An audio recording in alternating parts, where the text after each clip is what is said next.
अब तपाईले ground floor पनि रेन्टमा दिन मिल्यो, माथि पनि रेन्टमा दिन मिल्यो भनेपछि यो रह्यो तपाईको फर्स्ट फ्लोरको भयो।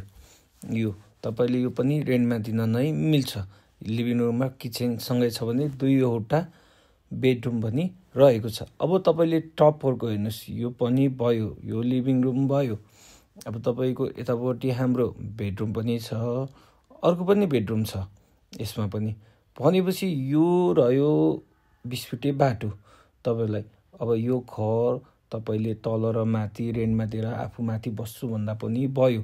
20 फिटे बाटो पनि रहेको छ। लोकेसन इमाडोल शीतल हाइटमा रहेको छ। अब प्राइस कति हो तपाईले कमेन्टमा भन्न सक्नुहुनेछ। अब यो घरको ल्यान्ड एरिया चाहिँ तपाईको 3 आना 1 पैसामा बनेको हो।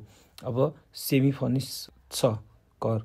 चाँडोभन्दा चाँडो द वानी होम्सलाई सम्पर्क गरी यो घर हेर्न सक्नुहुनेछ। हस्त, धन्यवाद।